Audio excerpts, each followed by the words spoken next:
pagkaon, tagaan ta. Pero ang importante ang kalag sa tao di ay. No? Okay. Then, diri na tamo sa number 3. The superiority of task. Okay, sa James 5:20. Atong basahon sa James 5:20 nagaingon.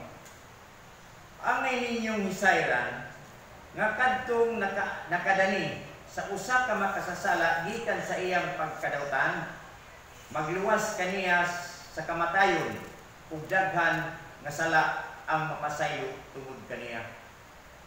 So, nagkinahanglan gid ang Ginoo sa atong atensyon mao ni ang gusto mahitabo. Then,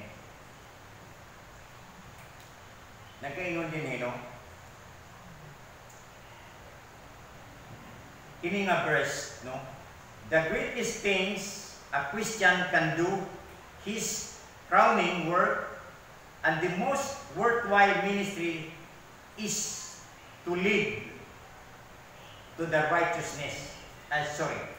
To lead many to the righteousness. So, ang kuang ganyan nga daghan ato madala ngadto sa Ginoo. The Lord has saved us in order that we may serve Him.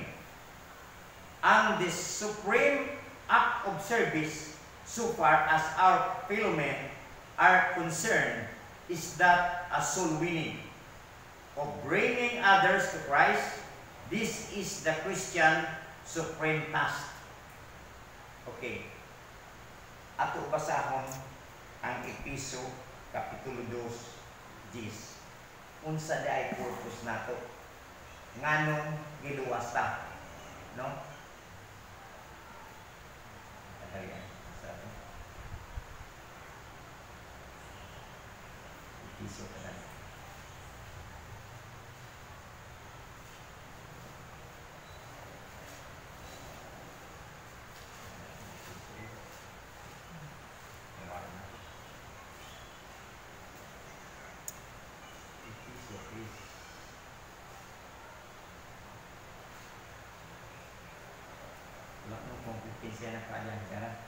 Episo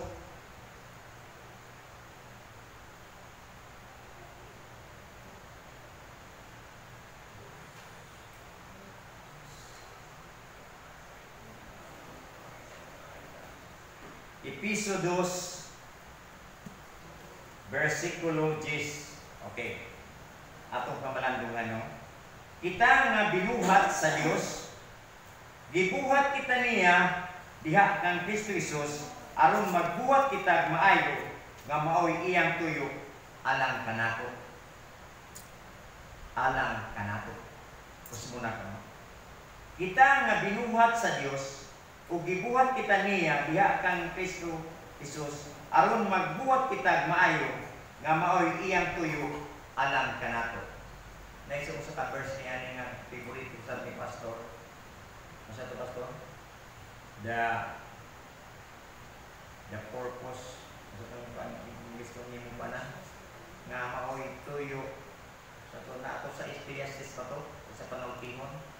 So duha ka verse. The whole duty of man is to serve. The whole duty of man is to serve the Lord.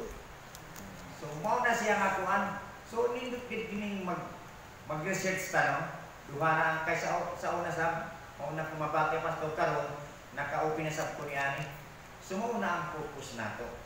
Then sa katapusan no.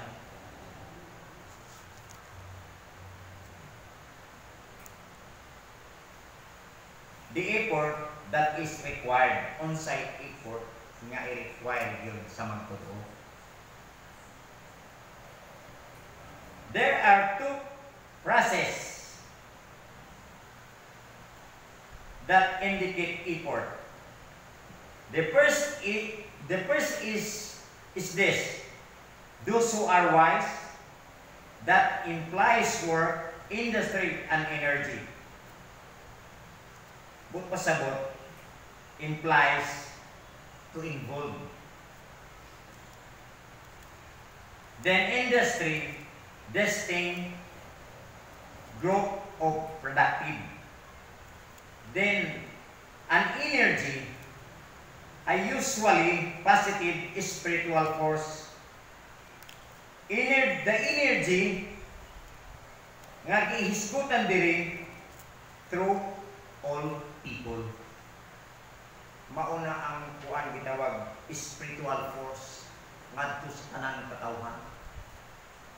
Walay exemption bayanan tanan, pero ang problema diha tanan ba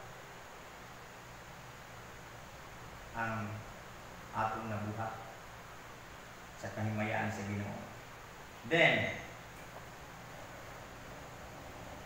the second is this: those who lead many to the righteousness. So diha lang kutob ang buot pasabot nga kinahanglan ang mga tao gyud nga wala sa Ginoo dalhon gid na kadaghanan, dalhon gid nadto sa kataro o gingon nato kaluwasan.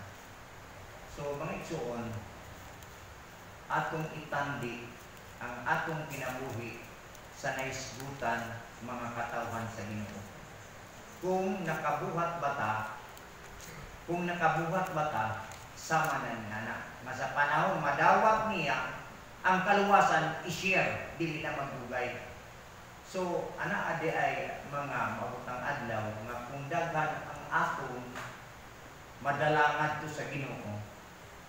So, mao na tong giingon diri nga, and those who are wise shall shine like a brightness of the sky above, and those who turn to many righteousness like the star forever and ever.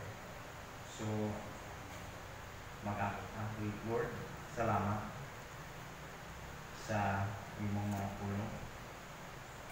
Tagay pagkamigdugang kaalam o Diyos sa pagkinabuhi na mahatagang pagkanduganan sa mga kinabuhi. Ang imong tuyo sa pagbuhat ka namo, sa pagluwas ka namo, gikan sa among makasasala, pagkadautan. Salamat ni Ginoo ug tabangin kami nga daghang pangtalag madala sa imong presensya. Panalangin ang matag-usa, naluluyo sa mga pagsulay, makalahutay kami Ginoo. Tabangin kami, biyahe kami, pinaagi sa imong balaang Espiritu Santo, ikan karon hangtod sa walay katapusan.